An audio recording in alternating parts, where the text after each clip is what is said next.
नमस्कार साथियों, सीबीबी कल आईटीआई गुरु में आप सभी का स्वागत है। अगर आप आईटीआई कोपा ट्रेड से करना चाहते हैं तो ये वीडियो आप लोग के लिए इम्पोर्टेंट होगा, क्योंकि बहुत सारे लोगों ने कमेंट किया था कि सर कोपा ट्रेड के बारे में बता दीजिए। तो आज के इस वीडियो में पूरा डिटेल में कोपा ट्रेड के बारे में बताने वाले हैं। कैसे एडमिशन होता है, फिर कैसे जॉब मिलेगा, कितनी सैलरी मिलेगी, किस किस सेक्टर में जा सकते हैं, पूरा डिटेल में इस वीडियो में इंफॉर्मेशन मिलने वाला है। अगर आपको लगता है कि आपको यहाँ से फायदा हो रहा है तो चैनल को सब्सक्राइब जरूर करिएगा, आपको सही सटीक जानकारी मिलती रहेगी। दोस्तों, बात करते हैं यहाँ पे थर्ड नंबर पे कोपा। थर्ड नंबर क्यों? क्योंकि मैंने पहले नंबर पे इलेक्ट्रीशियन और दूसरे नंबर पे फिटर के बारे में बता चुका हूं, और उसमें अच्छे से डिटेल में पूरी कहानी मैंने बताया है, कैसे एडमिशन होता है, कैसे जॉब मिलता है, क्या है कोर्स, उसके बारे में पूरा डिटेल मैंने बताया था। तो अगर आप उस ट्रेड में इंटरेस्ट रखते हैं तो आप फिटर और इलेक्ट्रीशियन दोनों जाके देख सकते हैं। ठीक है, इस वीडियो में बात करेंगे कोपा ट्रेड के बारे में। तो पहले बेसिक जानकारी समझते हैं। आईटीआई कोपा, इसका पूरा नाम होता है computer operator and programming assistant course. एक सॉफ्टवेयर और कंप्यूटर टेक्नोलॉजी से जुड़ा कोर्स होता है, जिसमें computer operator, programming, data entry, cyber security और वेब डिजाइनिंग और नेटवर्किंग स्किल सिखाए जाते हैं। यह कोर्स सरकारी और निजी दोनों क्षेत्रों में रोजगार के अच्छे अवसर प्रदान करता है। तो ये काफी इंपॉर्टेंट कोर्स होता है और आने वाले दिनों में और भी इसकी डिमांड होने वाली है। अगर आप चाहते हैं तो आप इससे कर सकते हैं। आइए इसके बारे में और डिटेल के बारे में जानते हैं। आईटीआई जो कोपा ट्रेड है ये क्या है, तो आइए समझते हैं। सबसे पहले यहाँ पे देखते हैं इस कोर्स के बारे में। तो जो आईटीआई कोपा ट्रेड है ये एक आईटी सेक्टर से जुड़ा कंप्यूटर से कोर्स होता है, जिसमें computer operator, data entry, programming, networking, software tools के बारे में सिखाया जाता है। यह कोर्स एनसीबीटी यानी national council for vocational training और एससीबीटी यानी state council for vocational training, ये आपको सर्टिफिकेट मिलता है एससीबीटी से और एनसीबीटी से। अगर एनसीबीटी से कोर्स करते हैं तो आपको फायदा होता है कि नेशनल यानी भारत के किसी भी राज्य में अगर कोई वैकेंसी निकलती है तो आप उसमें अप्लाई कर सकते हैं। और स्टेट का मतलब होता है कि अगर आप अपने स्टेट से किए हैं तो अपने स्टेट में ही अपना जॉब पा सकते हैं। लेकिन प्राइवेट में जाना चाहते हैं तो प्राइवेट में कहीं भी जॉब कर सकते, कोई दिक्कत नहीं है। ठीक है, चलिए आगे देखते हैं। अब यहाँ पे कोर्स ट्रेड के विवरण के बारे में। तो पहले कोर्स का नाम आईटीआई कोपा हो जाएगा और कोर्स की अवधि 1 साल का होता है। कहीं कहीं सेमेस्टर चलता है तो 2 सेमेस्टर होता है, नहीं तो सेमेस्टर एनसीबीटी में नहीं होता है। ठीक है, एनसीबीटी में नहीं होता है। आप चाहे जिस राज्य के हों, आपका 1 साल का कोर्स होगा और 1 साल कब बीत जाएगा पता नहीं चलता है। तो टेक्निकल कोर्स करने में आपको फायदा जरूर मिलेगा।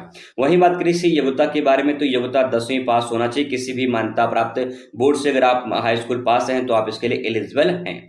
ठीक है, 12वीं की इसमें जरूरत नहीं पड़ती, लेकिन अगर आप 12वीं किए हैं तो 12वीं लगा सकते हैं। लेकिन जो आपकी मेरिट बनती है वो 10 के आधार पर बनती है। ठीक है, बात करते हैं प्रमाण पत्र की। तो मैं बता चुका हूं आपको एनसीबीटी और एससीबीटी का प्रमाण पत्र मिलता है। ठीक है, चलिए आगे बात करते हैं यहाँ पे कि आपको आईटीआई कोपा ट्रेड में क्या क्या सिखाया जाएगा। तो यहाँ पे कंप्यूटर की परिचय, ऑपरेटिंग सिस्टम, और उसके बाद जो है यहाँ पे कुछ और चीजें दी गई हैं, जैसे कि MS Office, Word, Excel, PowerPoint, Excel, ये सबको सिखाया जाएगा। इंटरनेट ईमेल संचालन ये सिखाया जाएगा। Data entry, typing speed improvement, और उसके बाद जो है आपको वेब डिजाइनिंग का परिचय सिखाया जाएगा और basic programming language C plus वगैरह ये सब सिखाया जाएगा। डाटा बेस मैनेजमेंट आपको सिखाया जाएगा। नेटवर्किंग बेस का ज्ञान ये आपको सिखाया जाएगा। और उसके बाद जो है कंप्यूटर हार्डवेयर और सॉफ्टवेयर मेंटेनेंस के बारे में भी आपको बताया जाएगा। प्रैक्टिकल ट्रेनिंग में जो है आपको यहाँ पे MS Word, Excel, PowerPoint पे आपको प्रैक्टिकल नॉलेज कराई जाएगी। डाटा एंट्री ये सब प्रैक्टिकल नॉलेज जो है आपको कराया जाएगा। ठीक है, और उसके बाद जो है बात करते हैं इसके जॉब के। तो कहाँ कहाँ इसके जो है जॉब के अवसर हैं, तो देखिए पहले बात करते हैं सरकारी क्षेत्र में। सरकारी क्षेत्र में बैंकिंग सेक्टर में भी आप इसमें जा सकते हैं, जैसे डाटा एंट्री ऑपरेटर, क्लर्क, और फिर कंप्यूटर असिस्टेंट के पद पर आप जा सकते हैं। भारतीय रेलवे में भी data entry operator, computer operator की डिमांड होती है, वहां भी आप एलिजिबल होते हैं, अप्लाई कर सकते हैं। बात करते हैं डिफेंस सेक्टर में। तो डिफेंस सेक्टर में Indian army, navy, air force, DRDO, ISRO, IT sector में ऐसे बहुत सारे सेक्टर है जहां पे असिस्टेंट जो है ऑपरेटर की जरूरत पड़ती है। इसके बाद पोस्ट ऑफिस सरकारी विभाग में जो है क्लिनिकल आईटी जॉब्स के आपको यहाँ पे मौका मिलता है। सार्वजनिक उपकरण जो गवर्नमेंट जो कंपनियां हैं, जैसे भेल है, एनटीपीसी, ओएनजीसी है, सेल है, गेल है, आईओसीएल, बीएसएनएल है, ये सब यहाँ पे प्राइवेट सेक्टर जो गवर्नमेंट सेक्टर है यहाँ जॉब के मौके मिलते हैं।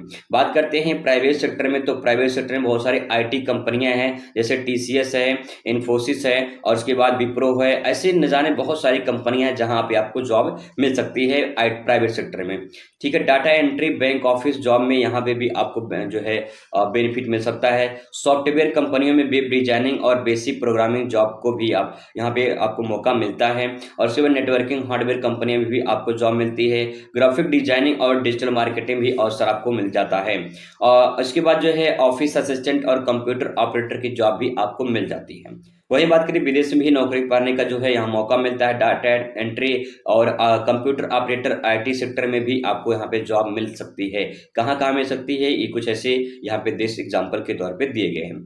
नहीं मिलता है कुछ तो खुद का बिजनेस भी आप कर सकते हैं, जैसे कि फ्रीलांस आप वेब डिजाइनिंग और डिजाइनिंग मार्केटिंग सर्विस देना, cyber cafe, computer training centre खोलना, ये सब जो है खुद का बिजनेस भी आप यहाँ पे कर सकते हैं। Data entry online job course भी आप यहाँ पे अपना प्रोवाइड करा सकते हैं। Graphic designing, video editing business भी आप कर सकते हैं। हार्डवेयर सॉफ्टवेयर रिपेयरिंग सेंटर भी आप खोल सकते हैं। बात करें सैलरी की, तो कहाँ कहाँ कितनी सैलरी मिल सकती है। सरकारी नौकरी में प्रारंभिक जो वेतन हो 20,000 से लेकर 40,000 तक मिल सकता है।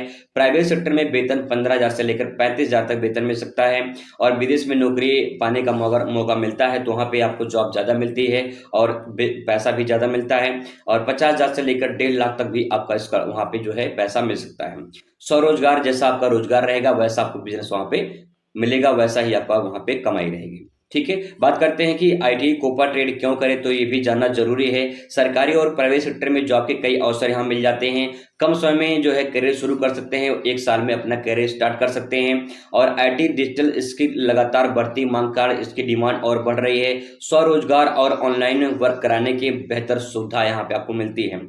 Freelancing work from home job की संभावना भी यहाँ पे आपको मिलती है। और नोट पॉइंट में नोट कर लीजिए कि यहाँ पे आईटी कोपा एक बढ़िया करियर ऑप्शन है जो आपको सरकारी नौकरी, प्राइवेट सेक्टर, फ्रीलांसिंग और खुद का बिजनेस करने का अवसर देता है।